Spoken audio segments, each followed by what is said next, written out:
Hey y'all, conservative brother Daily here. I just got to pop in and talk a little Diddy. As we know, the latest allegations with everything going on is pretty crazy.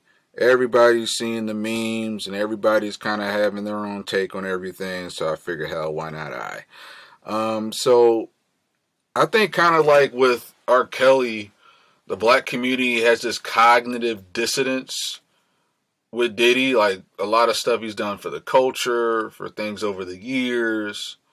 And the allegations were always there. There were people that wrote books on just all the way bad boy signed artists got screwed over. So this has just been along with R. Kelly, one of the biggest open secrets in black Hollywood.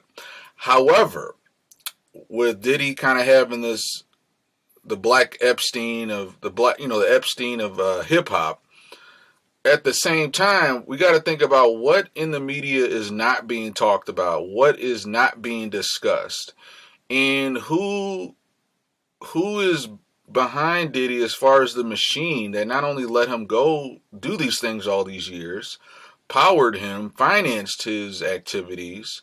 Why are none of them being talked about? And this isn't going to be one of those, oh, they're just trying to attack the black man to keep black man down. Like Diddy's not, Diddy is not guilty here. I mean, Diddy is not innocent here. All right. But the same thing, the same way we're seeing like with that Nickelodeon documentary, The Quiet on Set, The Dark Side, the Kids TV. I just finished that recently, where obviously you got Dan Schneider. He was kind of like the Harvey Weinstein-ish, if you will, of Nickelodeon. Him, Brian Peck, who was his voice dialogue coach, who abused several kids. I think Drake Bell was the one that came out, who was like a kid star on Nickelodeon, Amanda Show, and that sort of stuff. So I say that to say how there's a system and machine behind Diddy that help manufacture, help maintain, or they remain behind the shadows. Same way how Dan Schneider, Brian Peck, they're kind of the ones, they're being the sacrificial lamb, if you will. They're still guilty as all get out. They even had this Brian Peck guy that got convicted of child sexual abuse, and then a few years later, he's still working for Disney or Nickelodeon. So I say that to say, not only do we need accountability with what Diddy has done and pretty much the stuff he's done over the years, but what troubles me is that we're not seeing who is it behind the scenes, the Nickelodeon executives, financiers, studio heads, same way that who are the music label or the record companies, the Universals, the BMGs, all those big companies, those big parent companies under Diddy that were over Diddy, that allowed this to happen. What do they have on Diddy, and what does Diddy have on them? Same way, and I feel like if Dan Schneider, Brian Peck over there, if they don't play ball, if they decide to spill the beans, they can easily get Epstein. Same way Diddy has his own dirt on his financiers, his shadow partners, his silent partners, who can easily get Diddy Epstein. So this is a very nuanced situation. I mean, we know, I'm not here to recap everything. You can go online and read plenty of blogs of Diddy's whole history, going back to the early 90s with, different allegations. The famous 1999 club shooting where apparently J-Lo snuck in a gun and, there was some dirt done where the bodyguard was killed and it just kind of stretches over the years. So you can always go look up that documentation.